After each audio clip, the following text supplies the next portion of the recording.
Hello and welcome to Get Into Games on Air, a podcast about board games and the people who play them. My name's Craig and joining me as always is Rebecca.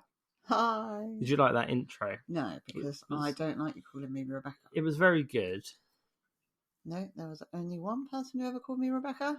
Yes. And it's not you. Well, it is now. And it was only ever when I was naughty. Well, then stop being naughty. Hello, everyone. Thanks for joining us on this fair podcast. Today is episode 9. Is it? Board Game Backpacks. Board Game Backpack. That's what we're calling it. And that sounds great. Board Game I Backpack. love it. And we're not even talking about backpacks. That'd be fun, wouldn't it? Brilliant. Thank you to everyone who listened to the last episode about Airecon. And today we are continuing our journey on to board game conventions with how would you pack your games for taking to conventions? But before we get into that, we are obviously going to be talking about what has hit our table this week. And there's been a fair few games, some new, some old. We've got some new games in as well, exciting for next week, which will be nice as well. And then we'll get into our board game backpacks, or not so much backpacks, board game handbags, board game satchels, board game record. Backpack sounds better. Yeah, I like a bit of alliteration on it. Yeah. So What have we played? What have we done? What's board game? So, Monday, Tuesday, happy days. Wednesday, Thursday, happy days. Okay. Can I continue? Yeah. Friday, Saturday, happy days.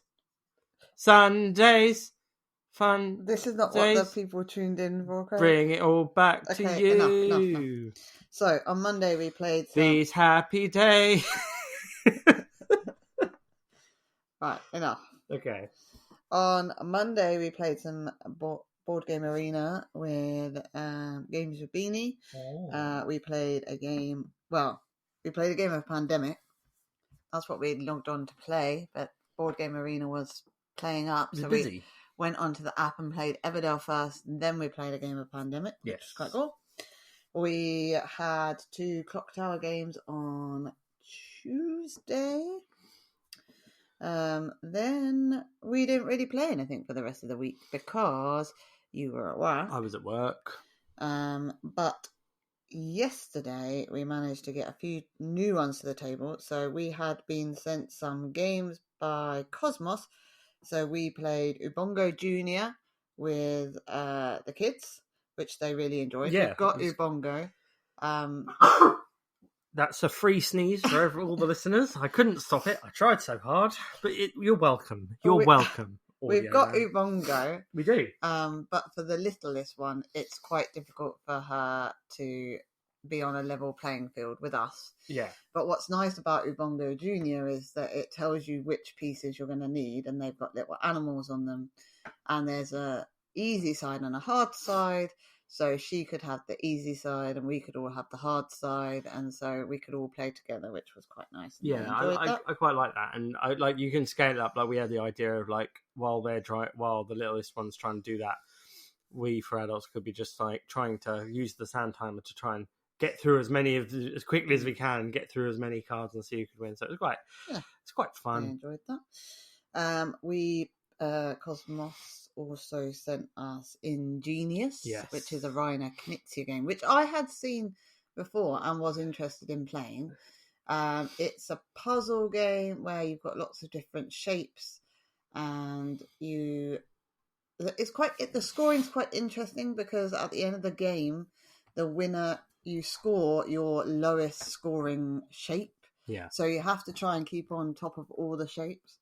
When you put them together, any that are in a line that sort of spread out from the one that you've put down, you score points for, don't you? But I just liked the interesting way that you have to work on everything rather than you could go heavy on, I don't know, say red stars or whatever it is. Yeah.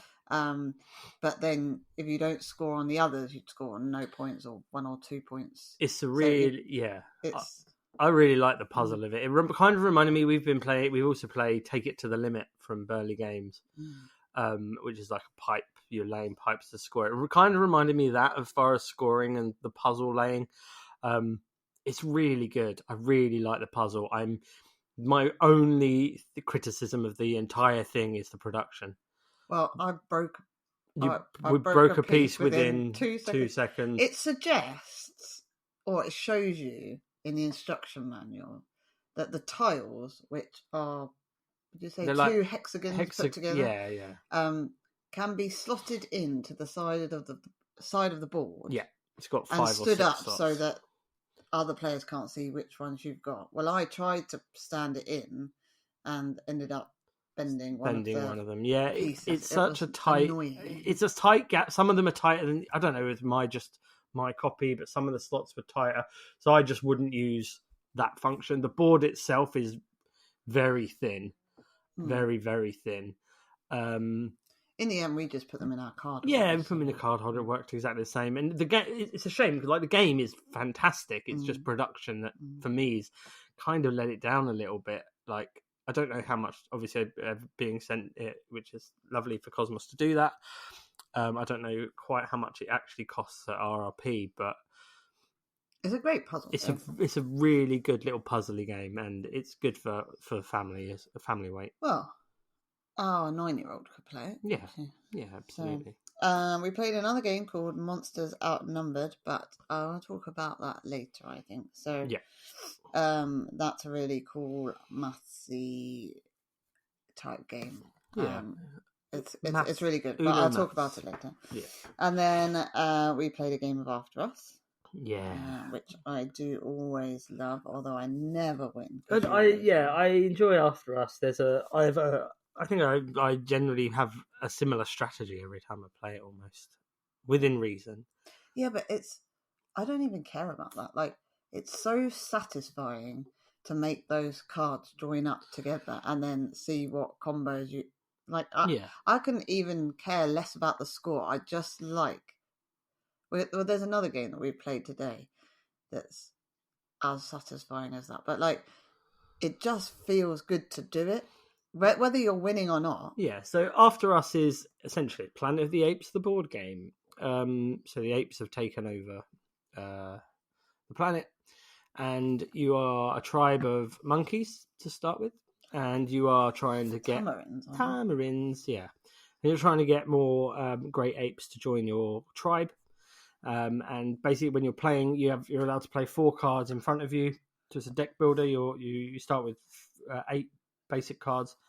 Or 10 basic cards. You have 4 cards in front of you. It is 8, yeah. And then you put the cards together, and when it builds a complete box, you gain the resources based on the box, and then you spend those resources to buy better apes for your tribe, and things like that.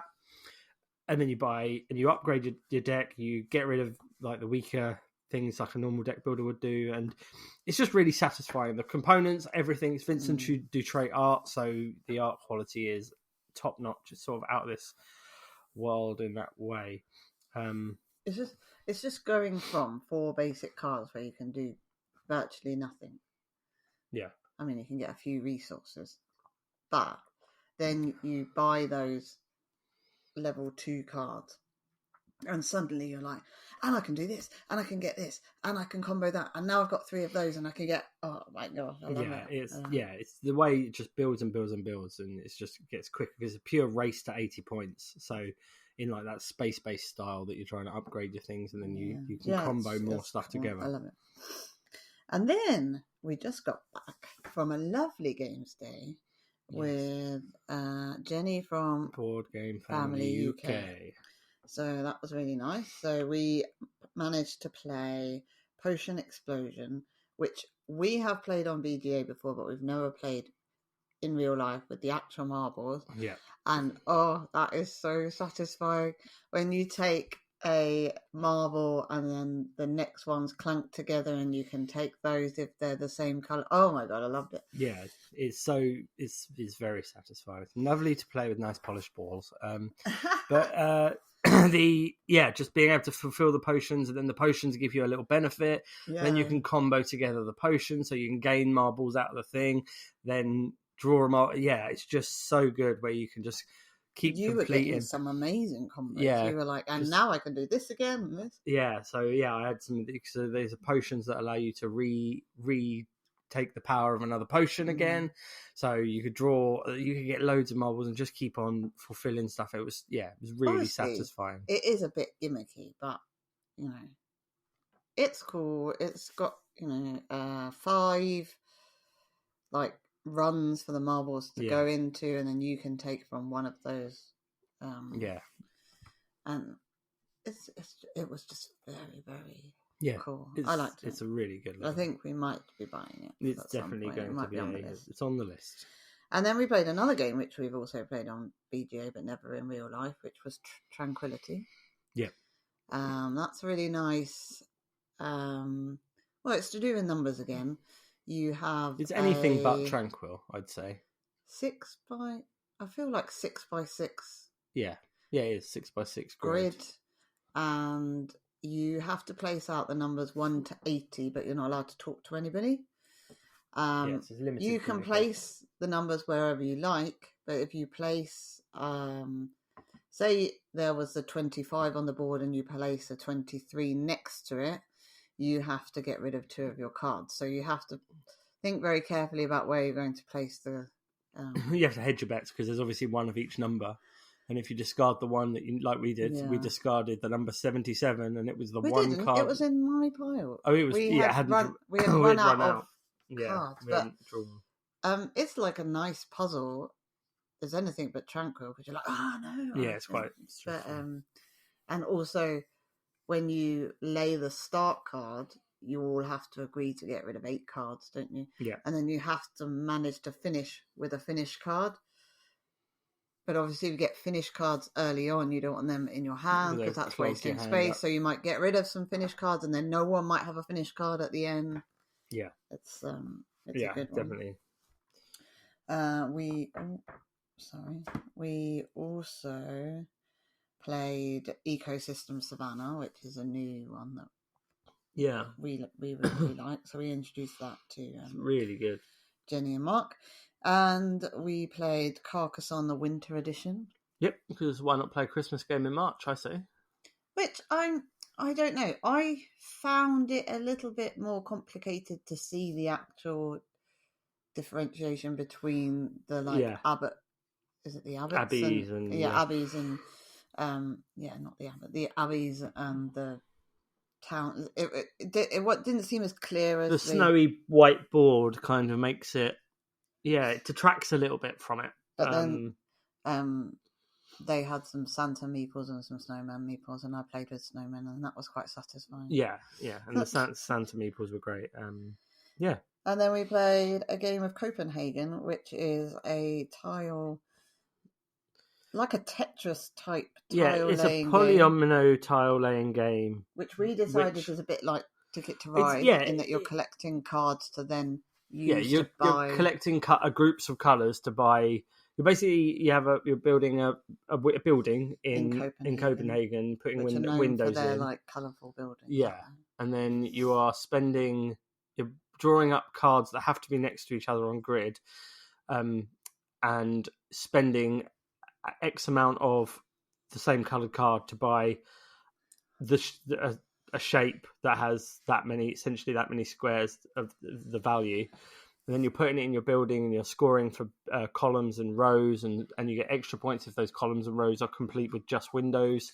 And you can get bonus powers, which then allow you to do multiple things. When you cover and then it's got cool like the score track, and again that's a race to 12 points. Mm-hmm. And you've got little mermaid statue meeples. And then there's like an end game trigger where the Little Mermaid herself is in the deck, and then when you uncover that, so you go through the pack of cards twice. Yeah.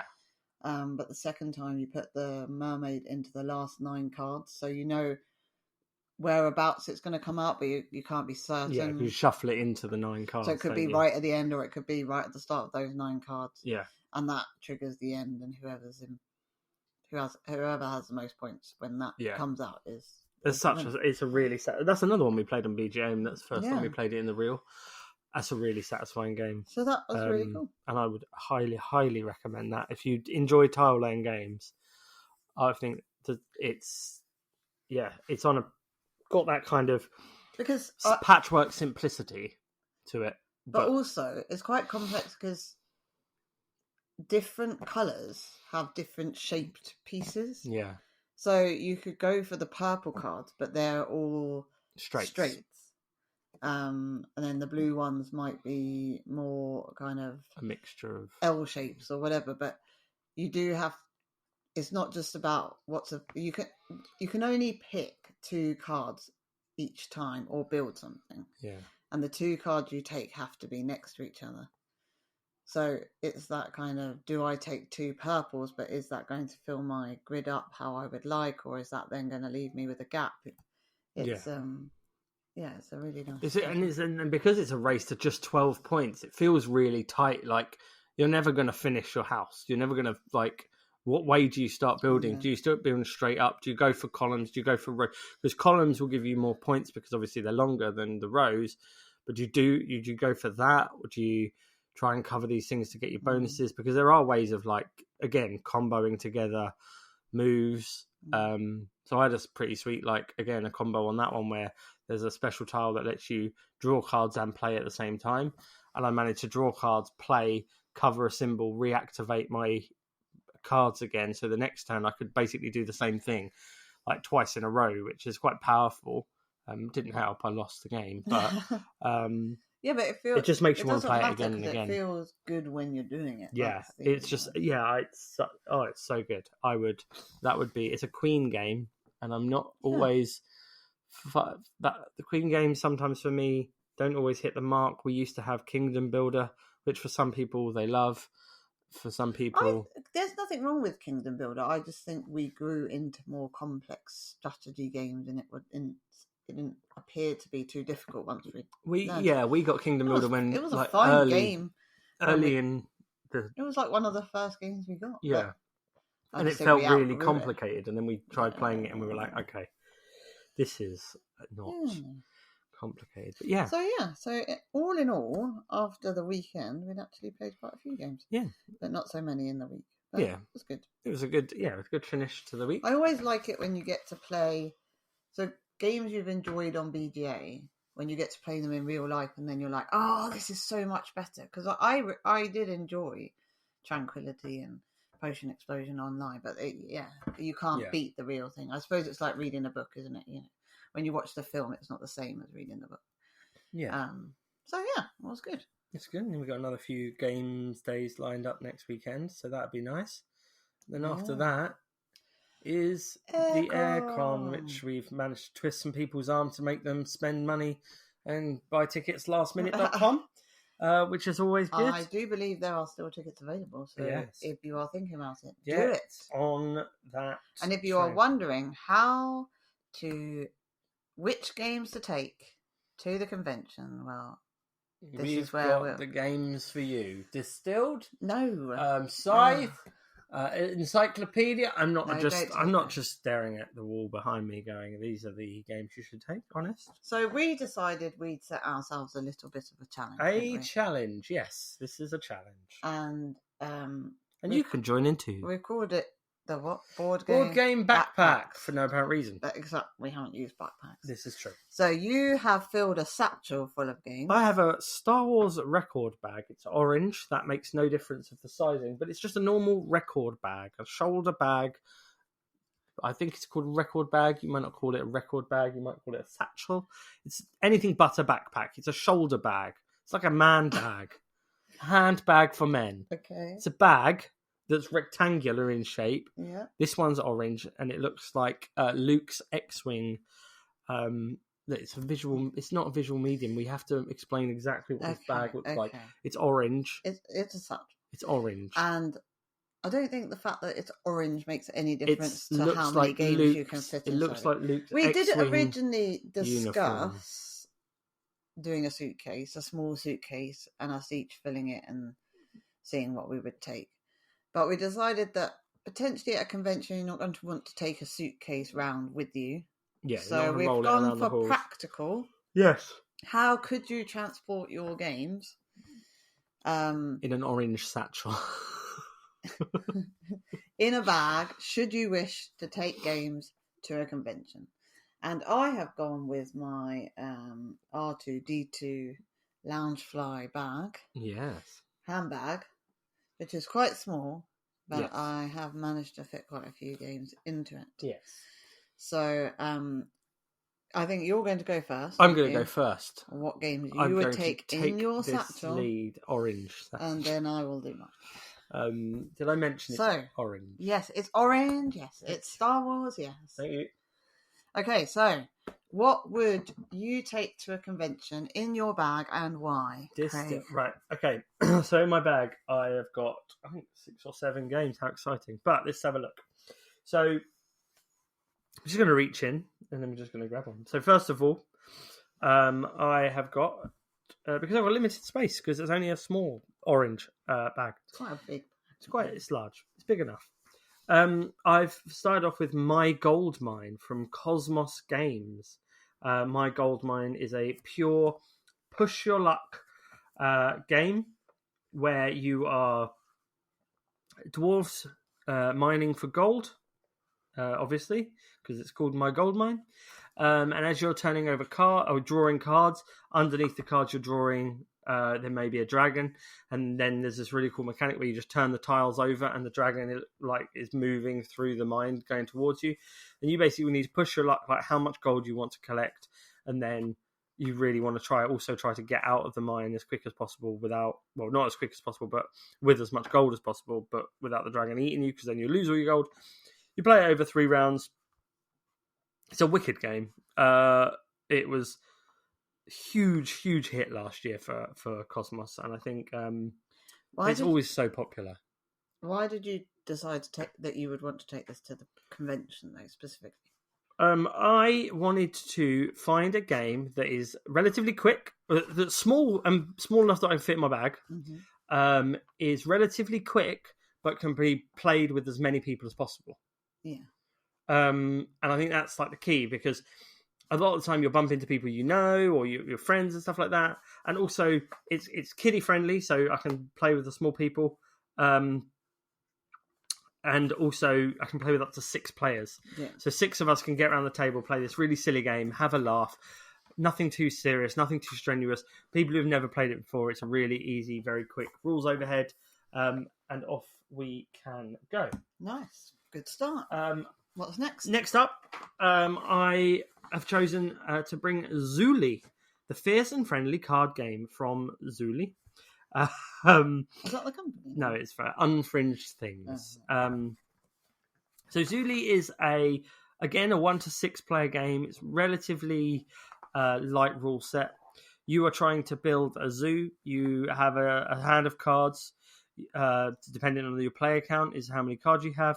You keep a card and then you pass the cards around just in the circle. I like games that do Sushi Go style. Yeah.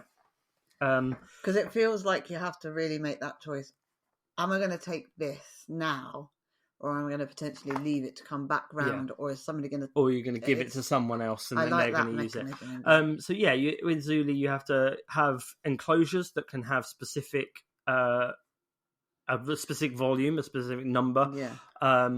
Depending on the size of the animal, takes up space. So you might have an enclosure that's a 6, but if you have an elephant, that is a 6. Some animals can't live with each other. You can't have a predator and a neutral animal, a good animal, and It sounds complicated, but it's really not. It's Ark Nova the cargo. No, it sounds a bit. It's complicated. It's crunch. The card art is very like cutesy, but it's a lot crunchier than the card art kind of allows. Yeah, when we first got this, I thought it was for children, but definitely not really. Yeah, I mean, it says 8+ on the age thing. I think they probably could play it, but there's a bit of they could play it, but the strategy part of it, you you need to be a bit older. What's next? Next up is another. It's a 1 to 4 player game. It's something for when you have a little bit of a break or lull, or if you're just having a bit of a sit down and quiet time, and you want a bit of alone time. If you've gone on your own, or if you're with someone, you can just sit down and just chill. I think it's always good to have a roll and write or a flip and write on you. And there was a load to choose from, but one that is very satisfying to play that I've chosen is Ganz Schön Clever from Wolfgang Walsh. It was just a great designer of all the board games. And in Ganz Schön Clever, you're rolling dice. You are selecting dice, and then your opponent selects a dice. So you're all getting to do something every single roll. It's not just a case of you roll, you do stuff. I roll, do stuff. You basically take what's left. It's got some really satisfying combos as you're crossing off different areas of the board. Do you know what I'm hearing in this podcast? We like combos. I love a combo. I love it when you can do something and then you can do something else. Yeah, it's just a really satisfying little roll and write. So yeah, Ganz Schön Clever. I think it's basically if you enjoy, if for people who don't know the roll and writes, don't know that specific game that well, I think if you are a Yahtzee fan, if you enjoy like the idea of Yahtzee rolling and just ticking off boxes to score, I would also say that for conventions you could probably cheat. So the box is a lot bigger than the things inside it. So essentially you could take the 6 dice and you could laminate some sheets and then you'd be good to go, wouldn't you? I think that's one of the things about all convention packing, which is probably what I should have said at the beginning. You don't, when you went out once to we went out once and we I basically went out with my friends and I just spent certain bits. Codenames was just full of the Codenames box, because obviously it's notoriously an empty box.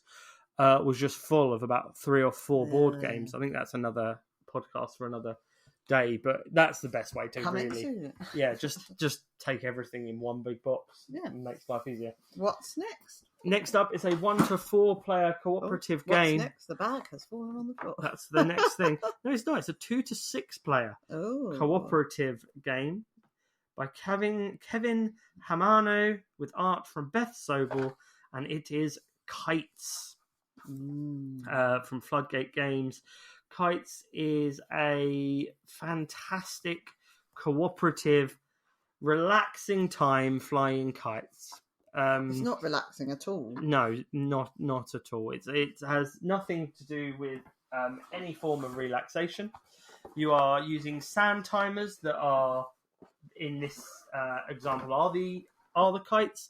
You start by turning a couple over. You drop everything on the floor. You start by turning a couple of sand timers over.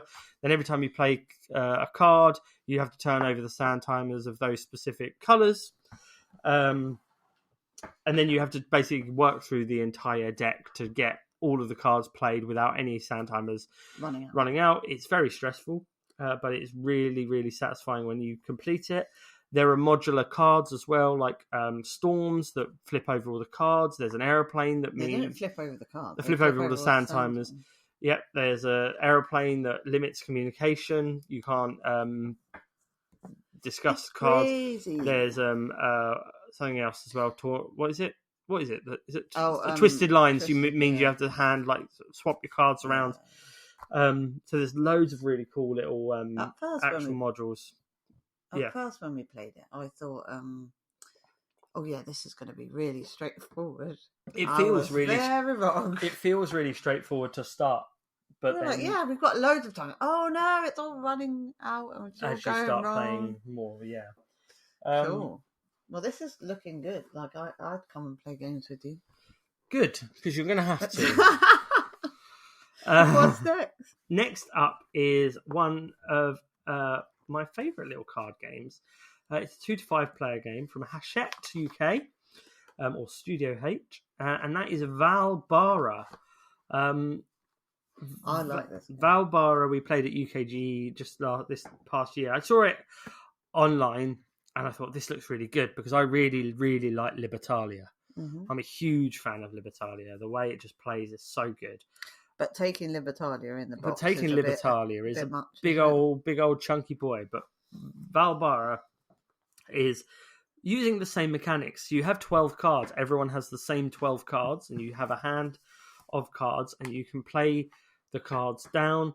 You get a benefit off of the card that you've played, depending on the order that you play the card in. Yeah, so you might not if you play it. And so it will say things like if you're the first player to play this, or if someone played an odd card before you. So it might be that you get a benefit, but you might lose out equally not. Yeah, so you get points for the card that you play, and then you can also you draw these lands that you're trying to create this realm in front of you. So you're drawing these lands from this land deck in front. And obviously, the earlier you can play cards, but then you can draw these lands up to get points again for the different types of lands, all score differently. It's a really satisfying points, and is it like auto gaining these points? So it's not something you wait to the end of the game to see who wins. You can see what's happened with the points, but the points will face down. Yeah, you don't know what each other are getting and scoring because they all look the same, but it could be a 20 and a 10. Yeah, but it's really cool. And I really enjoy this game, and we don't play it. I haven't played it for a while. I think it's better with more players. We played it at we played it at 4 at UKGE, and the board game Airecon. We played it. It was better at a higher play. Yeah, it's just a very good card game, Viking themed, really nice artwork. Really satisfying little game. Then I have also got in my bag another 2 to 4 player game. How are you fitting these all in your bag? Just by putting them in. Did you actually put them in the bag? They're in the bag. Wow. Well, they're not now. I've taken them out the bag. Another 2 to 4 player. You might have to actually take these, because if you've said this on the podcast, people might be expecting you to turn up with your orange bag with these specific. That's games how they'll ready know to me. Play. They'll know me from my Get Into Games hooded jumper created by the wonderful team over at Shirts and Merch. Go check them out. Not an ad, but it is now. My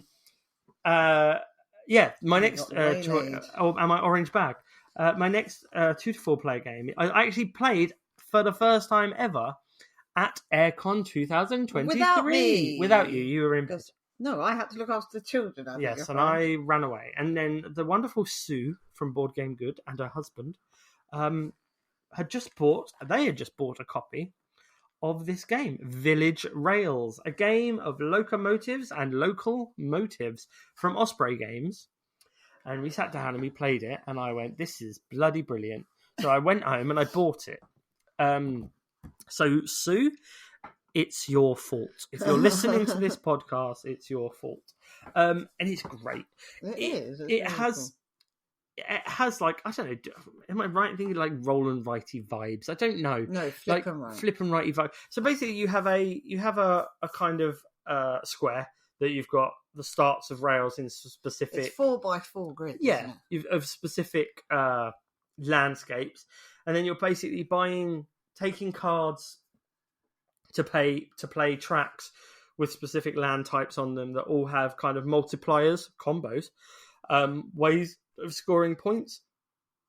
And then once you've eventually finished a track, you attach a ticket to that track to score more points, to earn money based on that track. So you score points, then you earn money, lots of money, moolahs, and all the different things, types of track have different objectives. And then there are other tickets that you can buy that you can get that give you more benefits and more points or rescoring. It's just a really satisfying, crunchy, thinky game that very small box. It's a very small box.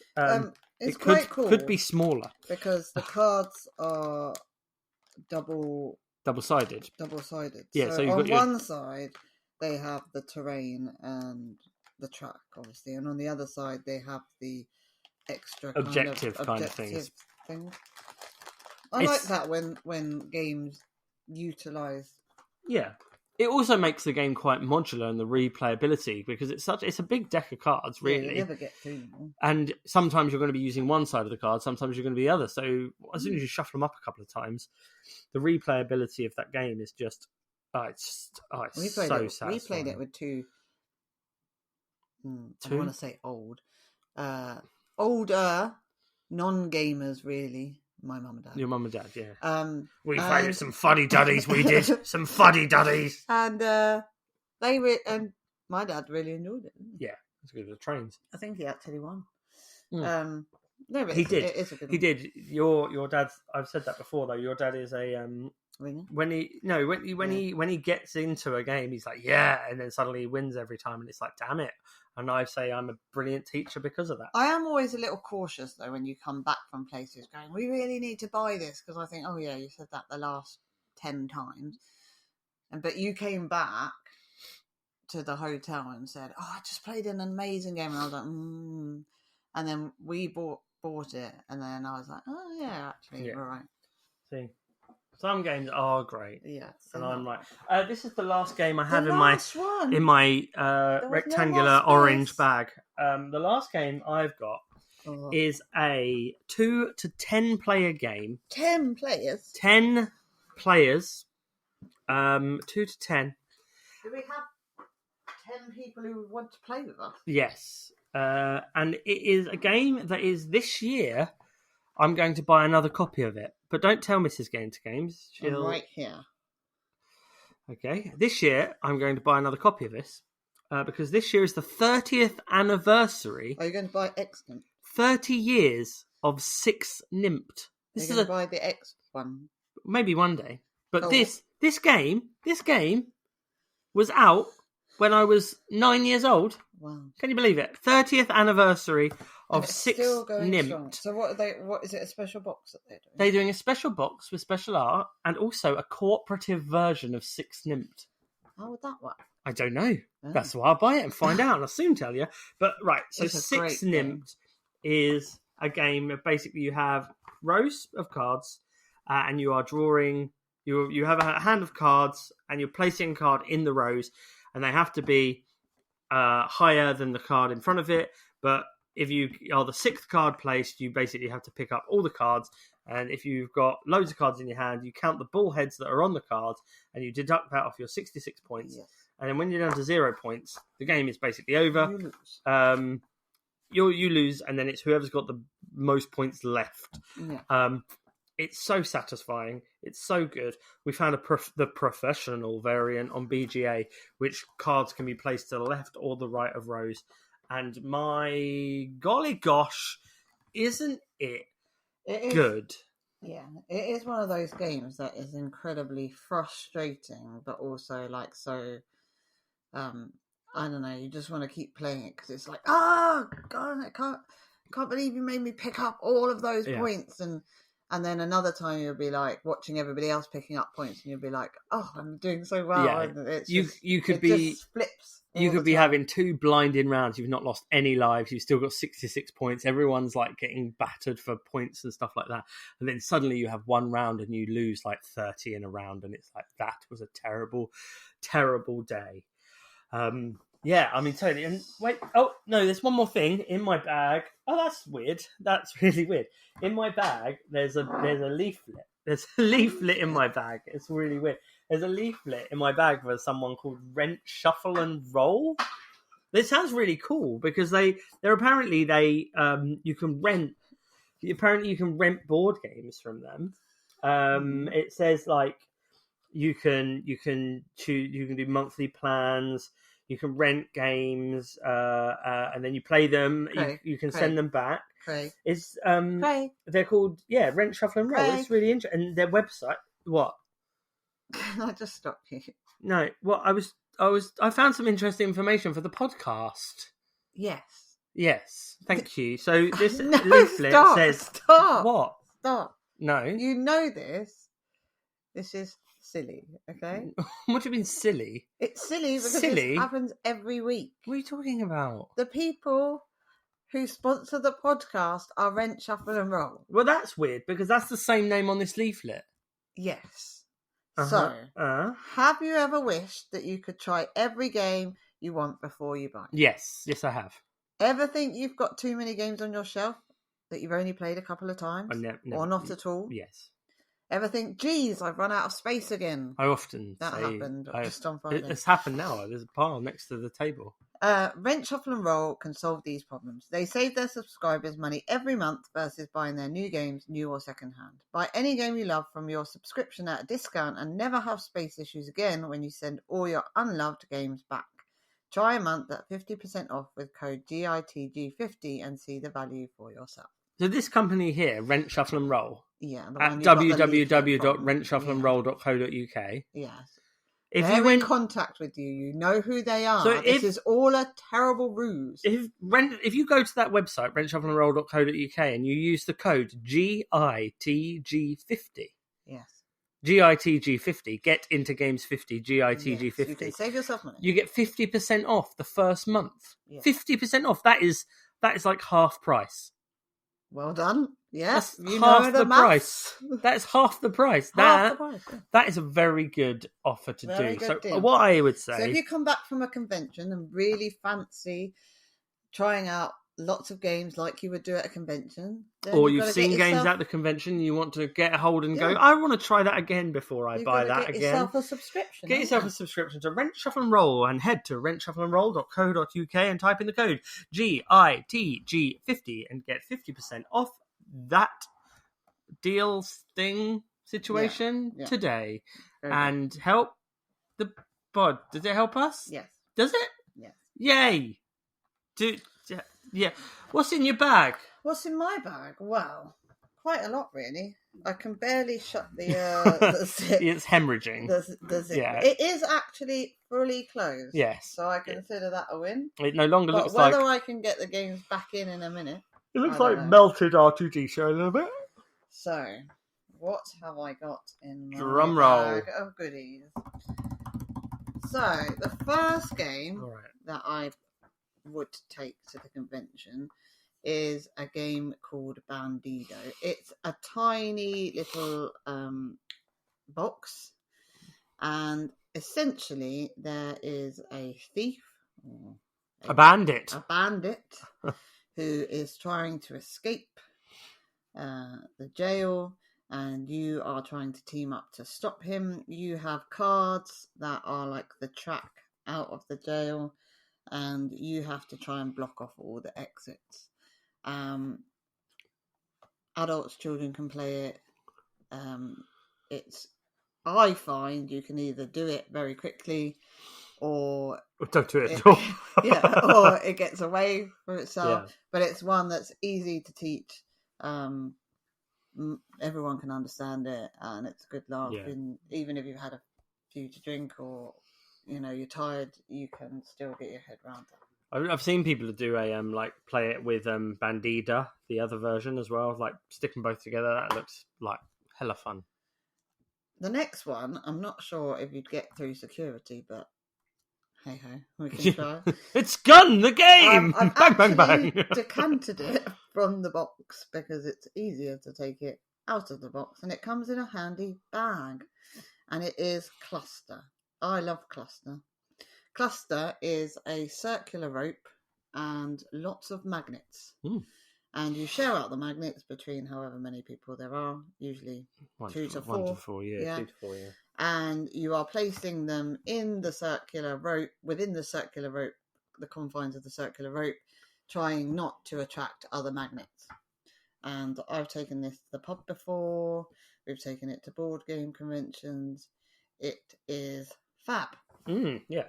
And you can take it in the bag, and it takes up less space, which is why I have managed to fit it in. The next game I have got is another bag game, and it is a love letter game, and it is the Star Wars version.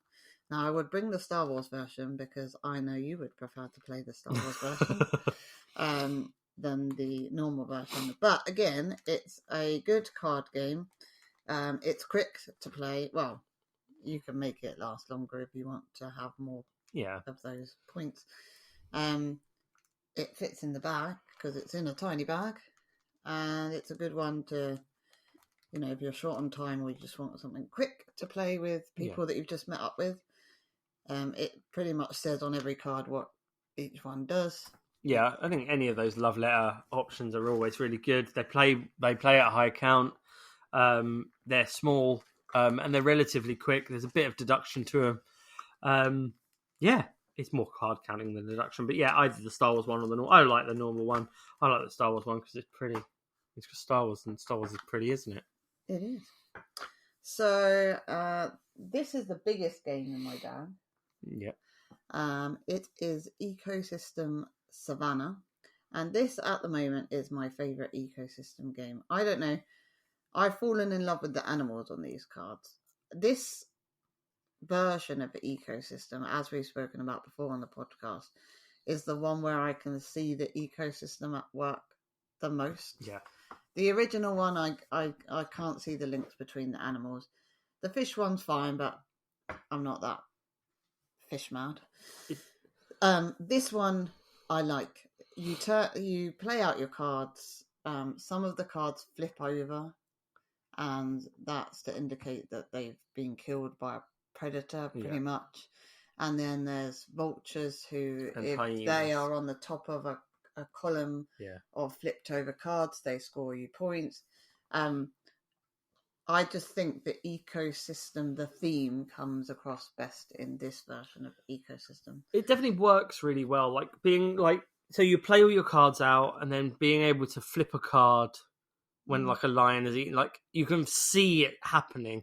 You flipped over the card, you know that animal has been eaten by the lion or attacked by the lion or whatever. So you flip that zebra or you flip that gazelle after the cheetah's got it, and then it's in the row of the vulture, and because you've got that flipped card there, you know the vulture can come down or the hyena can move.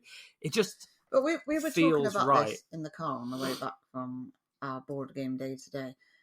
In the original version, for some reason, I think it's deers. I may have got it wrong, but deers score for every column and row that they appear in. It is deers. Yeah. To me, that makes no sense. Why is the deer the one that scores that way? Yeah. In this, you want no other deer in the same column, but they're herd animals. So in this version, the tree is the thing that scores for rows columns and rows.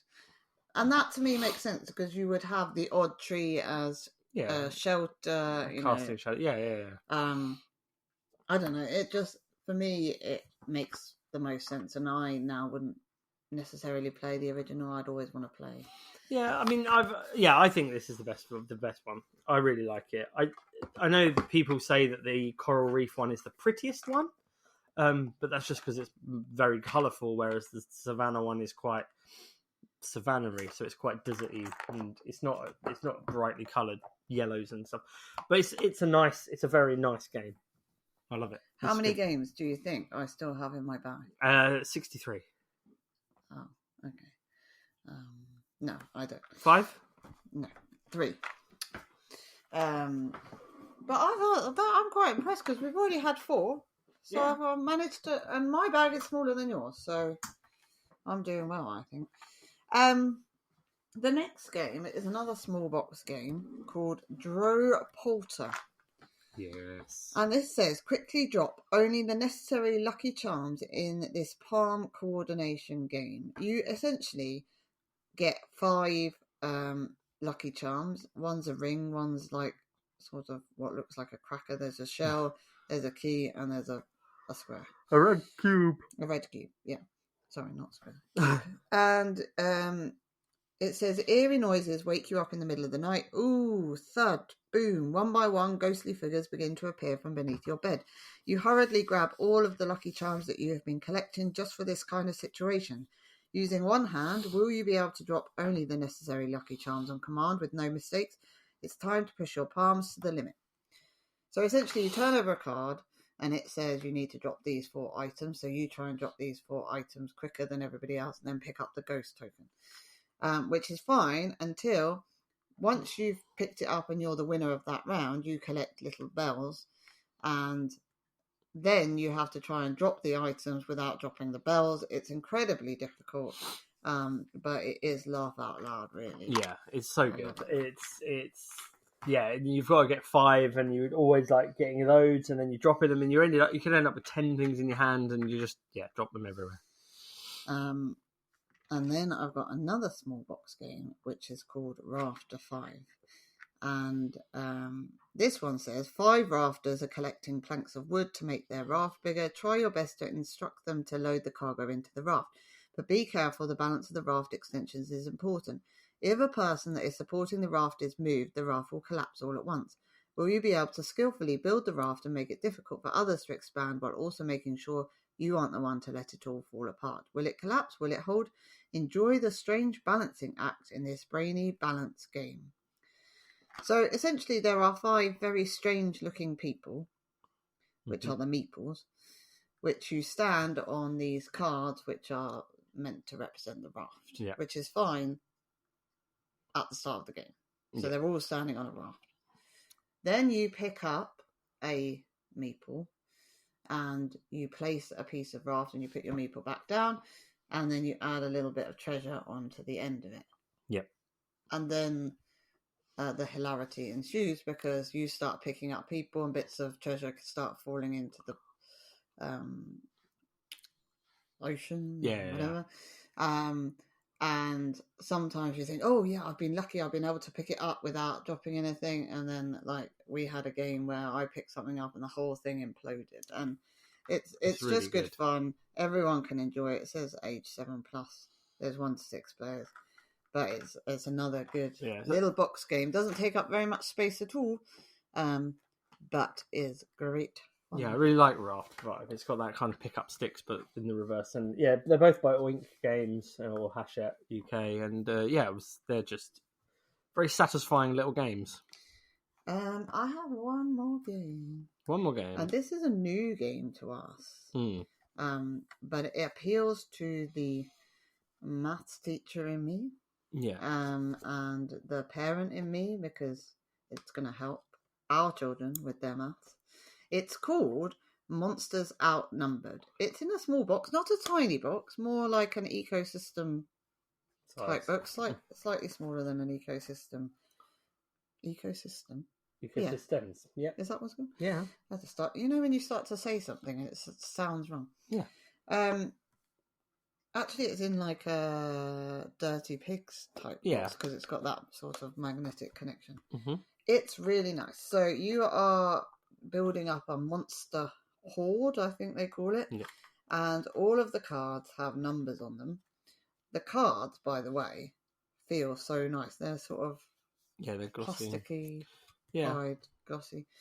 Some of them have adds on them. Some of them have multiplications on them, some of them have divides on them, and essentially you build up your monster horde. So I might lay a 3 and then I might add a 4, so now I've got 7, and you can either lay on your own horde or you can do something to somebody else's. So say Craig had 7, I might then -3 off of his, and you have 9, I think it's 9 cards, and you're trying to score the biggest horde, but obviously other people are trying to affect your score, but you're having to work out the maths, but you don't know.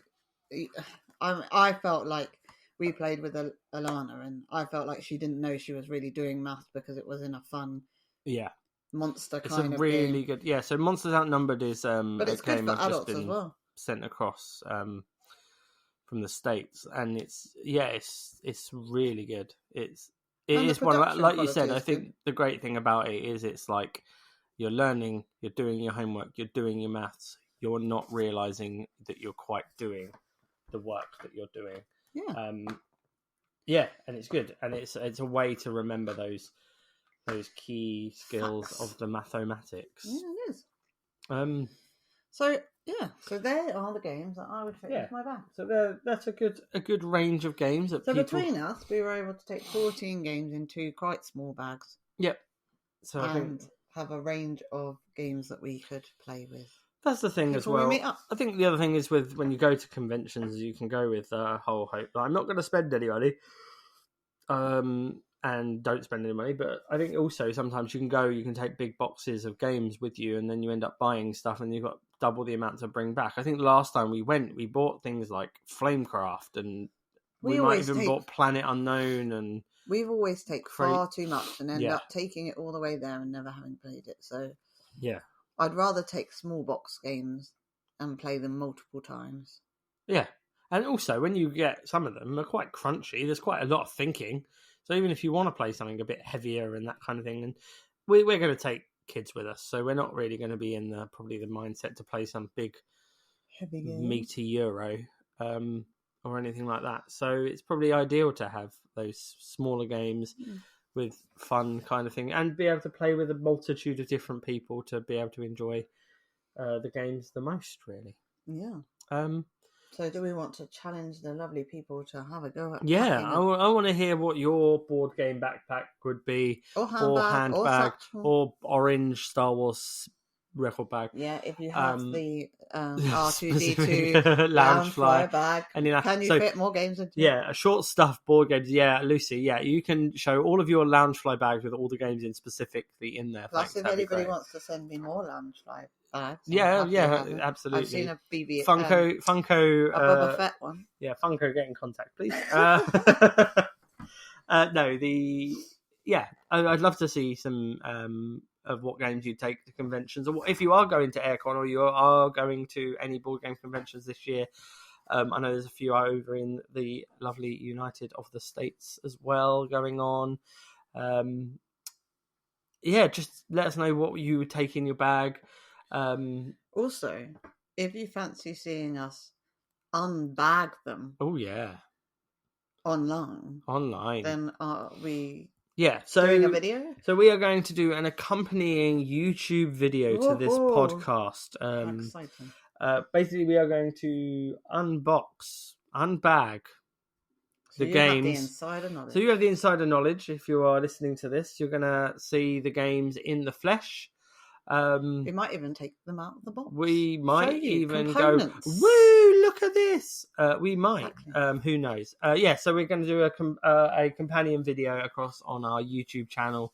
Your YouTube channel. We don't have our YouTube channel. We don't have an hour of YouTube, no. So we're gonna do it'll be short. It'll only be 5, 10, 15, 26 hours.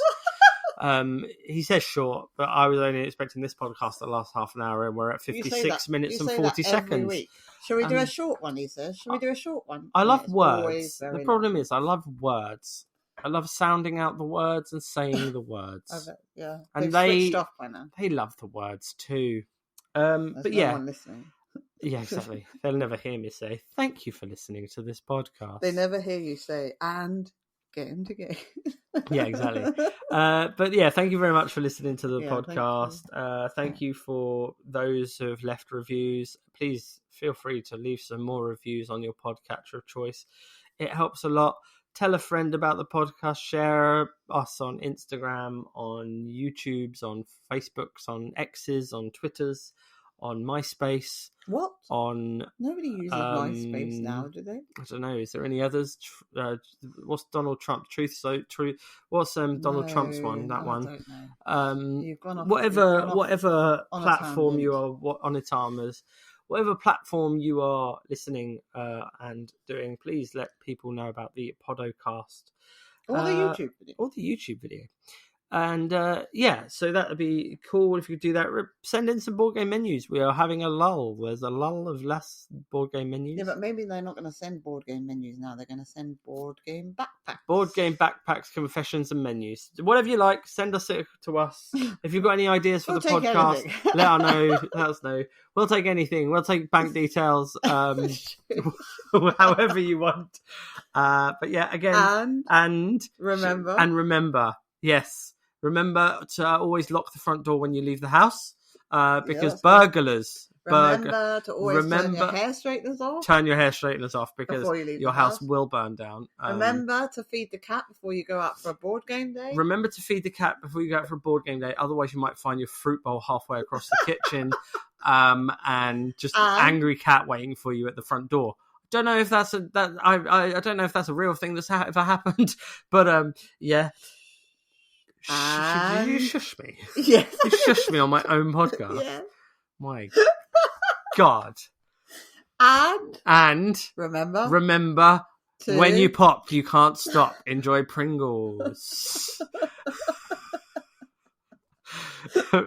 Please remember. Well, look, we're like a minute off from 1 hour exactly. Get yourself dressed in the morning because no one likes naked people in the street.